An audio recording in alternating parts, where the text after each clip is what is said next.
प्रथमं शैलपुत्री च द्वितीयं ब्रह्मचारिणी, तृतीयं चन्द्रघण्टेति कूष्माण्डेति चतुर्थकम्, पंचमं स्कंदमातेति, षष्ठं कात्यायनीति च, सप्तमं कालरात्रीति, महागौरीति चाष्टमम्, नवमं सिद्धिदात्री च नवदुर्गाः प्रकीर्तिताः।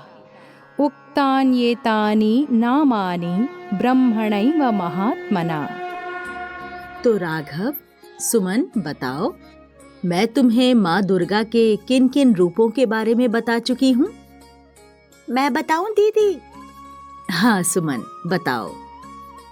आपने हमें माँ के प्रथम रूप माँ शैलपुत्री और उनके दूसरे रूप माँ ब्रह्मचारिणी के बारे में बताया था। हाँ सुमन, सही कहा। अब मैं तुम्हें बताऊंगी माँ के तीसरे रूप माँ चंद्रघंटा के बारे में। माँ का ये रूप परम शांतिदायक और कल्याणकारी है। माँ चंद्रघंटा के माथे पर घंटे के आकार का आधा चांद है और इसी कारण माँ को चंद्रघंटा कहा जाता है। और तो और, तुम्हें पता है कि माँ का ये स्वरूप इतना सुंदर है कि उनके शरीर का रंग सोने के समान चमकीला है। साथ ही माँ के 10 हाथ हैं और उनके 10 हाथों में खड्ग, तलवार आदि शस्त्र हैं। माँ चंद्रघंटा का वाहन शेर है। दीदी, माँ ने ये अवतार क्यों लिया था? क्या इसके पीछे भी कोई कहानी है? हाँ राघव, माँ के इस रूप के पीछे भी एक कहानी है। एक कहानी ये है कि माँ ने कैलाश पर्वत को असुरों से बचाने के लिए ये रूप लिया था। और एक कहानी ये है कि उन्होंने महिषासुर नाम के एक राक्षस का वध करने के लिए ये रूप लिया था। दीदी, ये वही महिषासुर है ना, जिसको मारने पर माँ का एक नाम महिषासुर मर्दिनी पड़ा था? हाँ सुमन, तुमने सही पहचाना। लेकिन तुम्हें पता है महिषासुर आखिर था कौन और क्यों उसे मारने के लिए सब देवताओं के होने के बावजूद भी माँ को अवतार लेकर आना पड़ा था? नहीं दीदी। चलो, मैं सुनाती हूँ तुम लोगों को वो कहानी।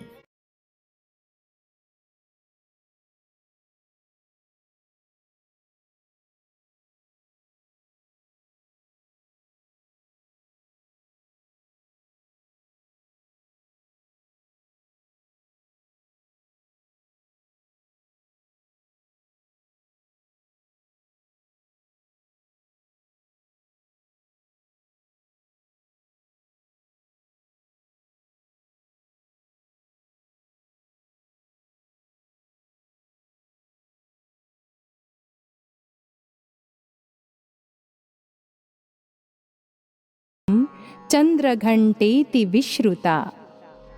सुमन, राघव, ये तो मैंने तुम लोगों को अभी सुनाया, वो माँ चंद्रघंटा का ध्यान मंत्र है। इस मंत्र में बहुत शक्तियां हैं। ये इंसान के दोषों को दूर करता है और उसमें सद्गुणों को बढ़ाता है। इस मंत्र का उच्चारण करने से इंसान के पाप भी नष्ट होते हैं। राधा दीदी, आपने कहा था कि माँ चंद्रघंटा की कहानी माँ के ब्रह्मचारिणी रूप में तप करने के बाद से शुरू होती है। क्या आप हमें वो कहानी सुनाएंगी? क्या होता है माँ के तप करने के बाद? तो राघव, माँ पार्वती कठोर तप करके शिव जी को अपने से विवाह करने के लिए मना लेती हैं। उसके बाद माँ पार्वती के माता पिता यानी हिमालय, राज हिमवान और देवी मैना शिव जी से उनका विवाह तय कर देते हैं। विवाह की तैयारियां धूमधाम से शुरू हो गई थीं। राजा हिमावन की पूरी नगरी सज गई थी। वहीं दूसरी ओर कैलाश पर्वत पर सारे देवी देवता भगवान शिव के विवाह की तैयारियों में लग गए थे। पर इन सब से अलग भोले बाबा और उनके गण अपनी ही मस्ती में झूम रहे थे। शादी की कुछ अलग ही तैयारियां चल रही थीं उन सब की, और उनकी तैयारियां ऐसी थीं कि वो किसी को भी हैरानी में डाल सकती थी। ऐसा क्या कर रहे थे भगवान शिव और उनके गण? मैं तुम दोनों को माता पार्वती और भगवान शिव के विवाह की गाथा सुनाऊंगी, लेकिन अगले एपिसोड में। तब तक कहीं मत जाना, सुनते रहना। तो जैसा कि मैंने कहा था, माता पार्वती और भगवान शिव के विवाह की तैयारियां धूमधाम से शुरू हो गई थीं। जहां एक ओर हिमावन का राज्य परिलोक की तरह सज रहा था, वहीं दूसरी ओर कैलाश पर्वत पर अलग ही धूम मची हुई थी। भगवान शिव और उनके गण भस्म में रंग कर तैयार हो गए थे। भगवान शिव ने विवाह के दिन भी अपना वैरागी रूप धारण कर रखा था। उन्हें इस तरह से देखकर भगवान विष्णु और बाकी देवी देवताओं ने उन्हें समझाने की कोशिश भी की कि इस तरह से विवाह के लिए तैयार नहीं होते।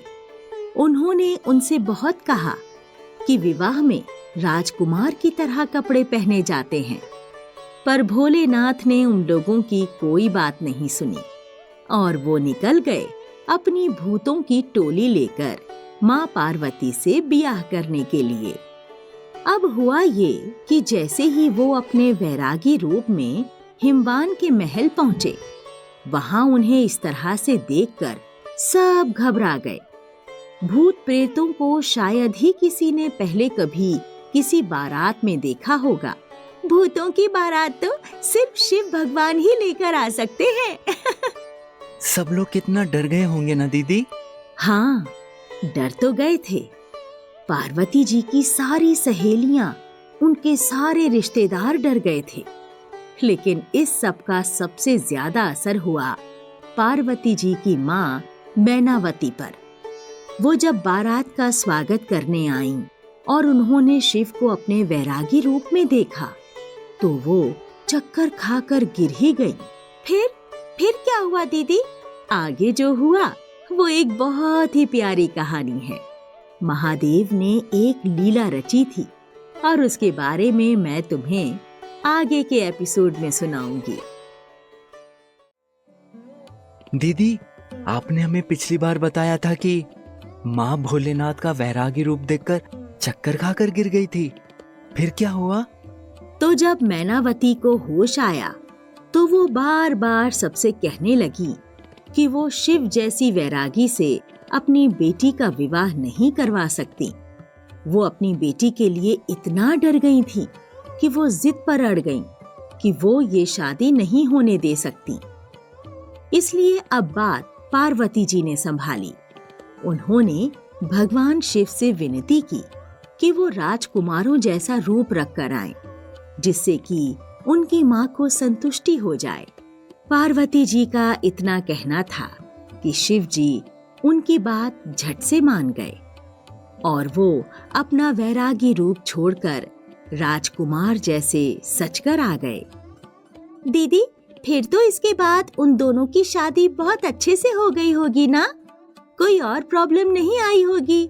हाँ, और क्या, वो दोनों शिव पार्वती बन गए होंगे।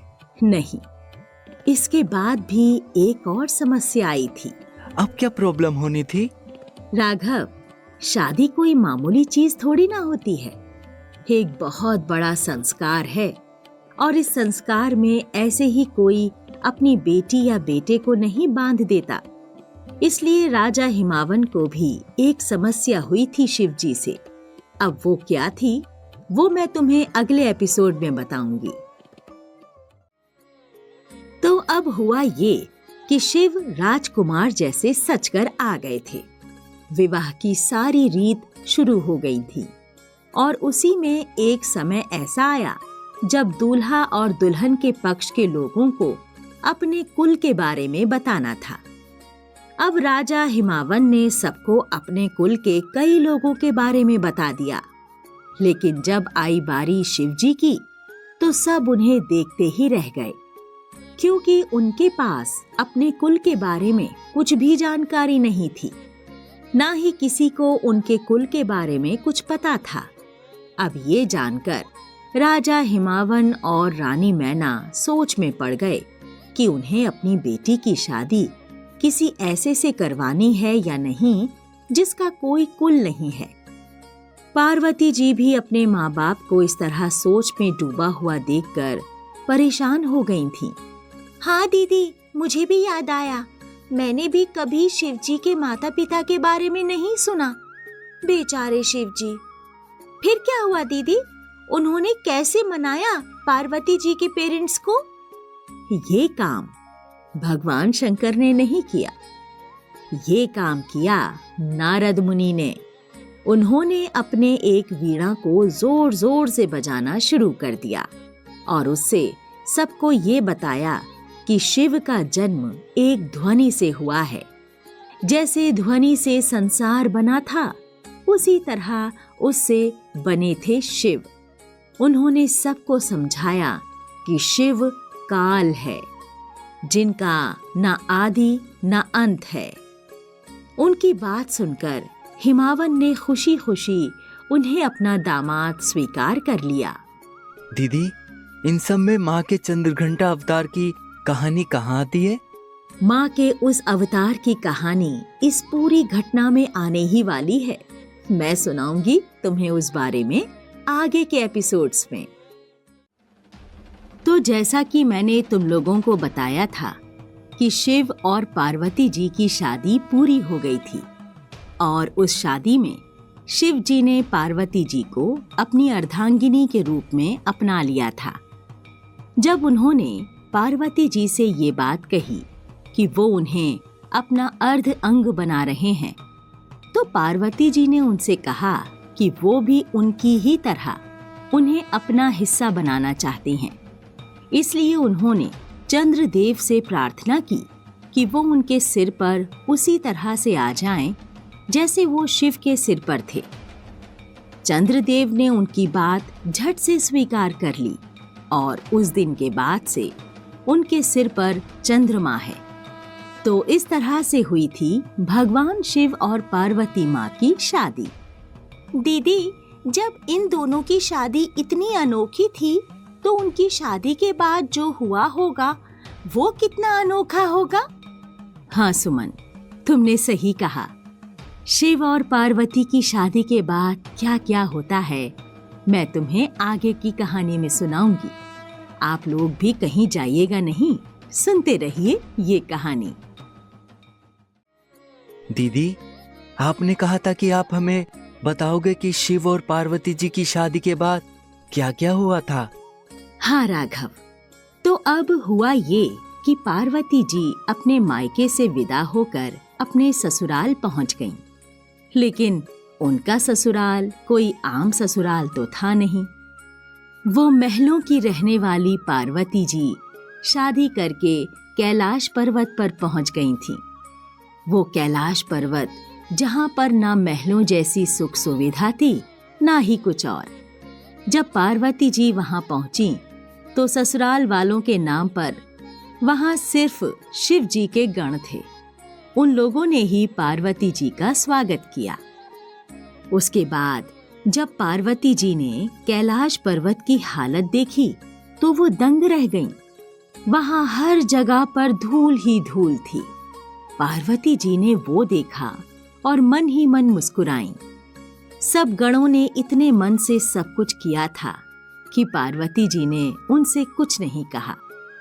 लेकिन फिर गणों के जाने के बाद उन्होंने वहां सब जगह की साफ सफाई की और एक नई दुल्हन की तरह उन्होंने कैलाश पर्वत की रसोई को अपना लिया। उन्होंने सारे गणों के लिए खाना बनाया। उस दिन कैलाश पर्वत पर शायद पहली बार किसी औरत ने खाना बनाया था। उन गणों ने जब उनके हाथ का खाना खाया तो वो खुशी के मारे झूम उठे। इन सब चीजों से शिव जी भी बहुत खुश थे। आखिरकार कैलाश पर्वत घर बन गया था।